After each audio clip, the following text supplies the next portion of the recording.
Welcome to Gardening with Ben, your go-to podcast for all things green and growing in 2025. Whether you're a seasoned gardener, a budding enthusiast, or just curious about cultivating your own slice of nature, you're in the right place.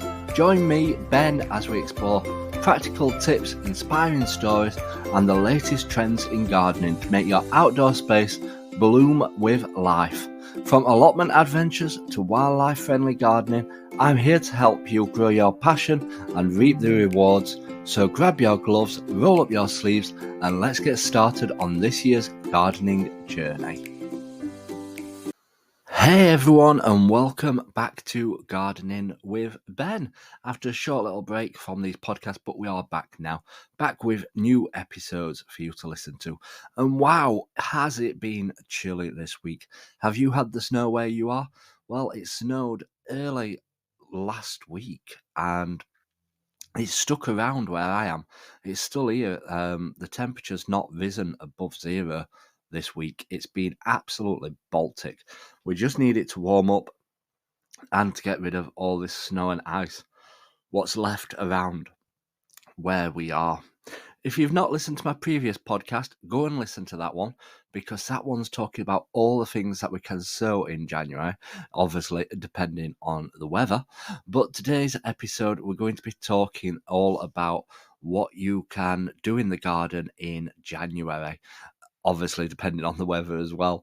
But these are the sort of tasks that you can get completed, tick them off, and then you can move on to doing all your other little jobs around the garden and everything like that.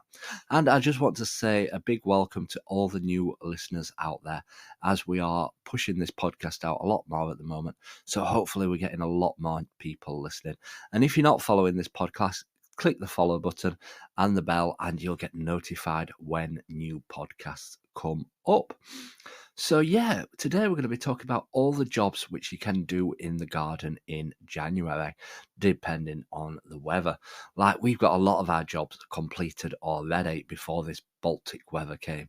But some of these jobs we will be doing ourselves and ticking them off as we go along.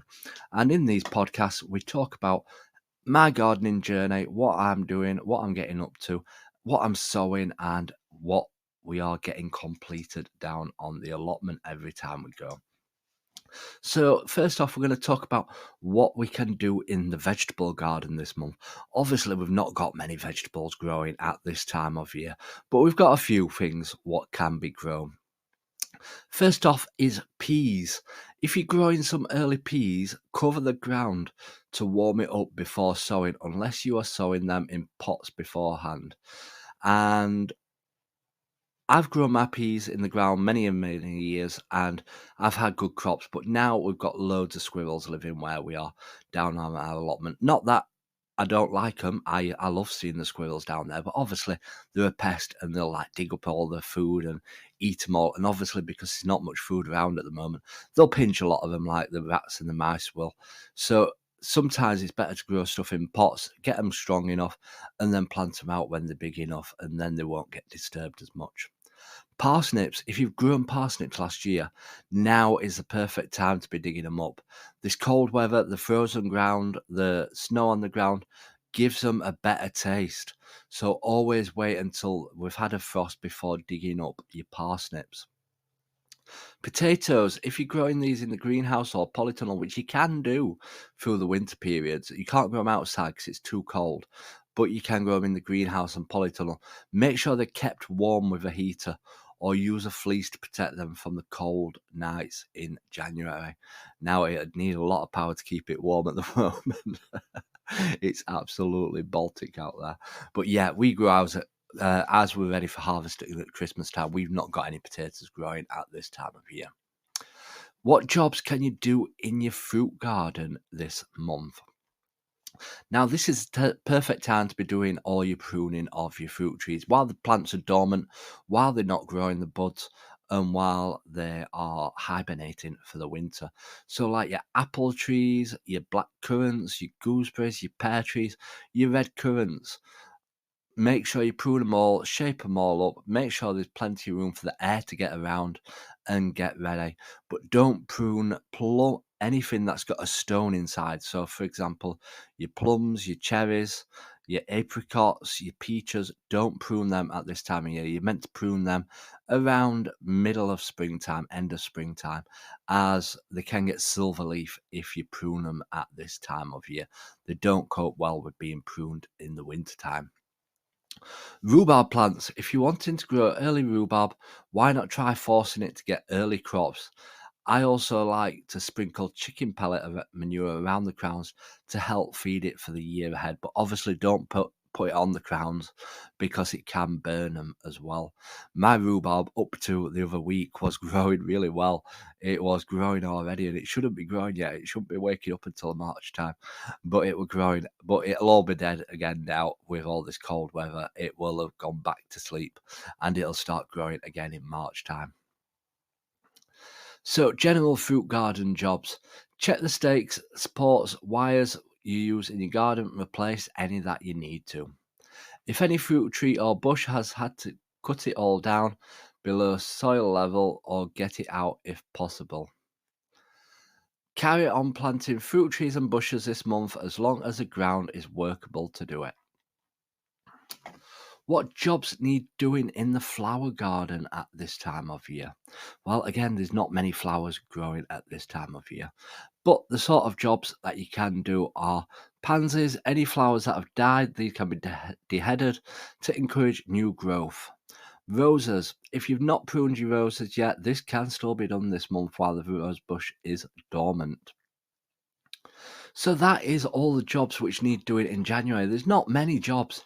Obviously, through the months, we'll get more and more jobs that need doing every single month down at the allotment. And we talk about this every single month. We talk about what to do that month coming up.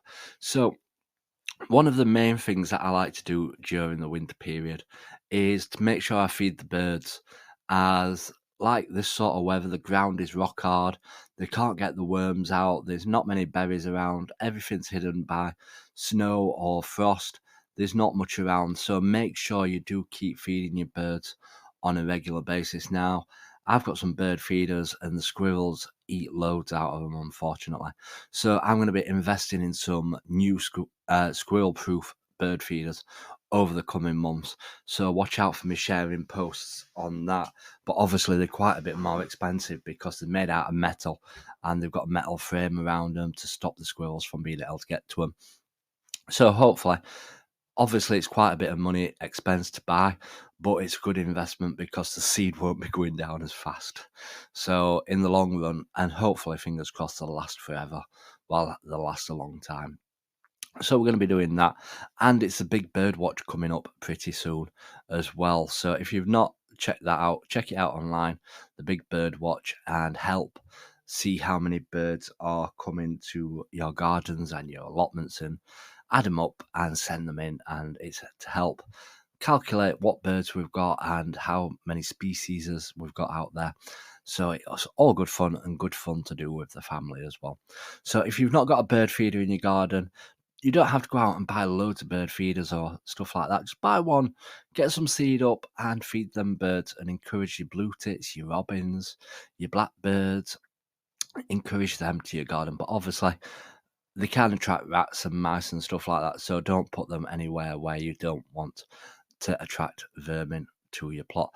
My dad puts a little like thing underneath it where it catches any seed that drops, so then it stops the rats and mice from being attracted to them. So have a look around for one of those as well. So yeah, that is it for today's episode. A bit of a short and sweet one, but that is all the jobs which need doing in January this month.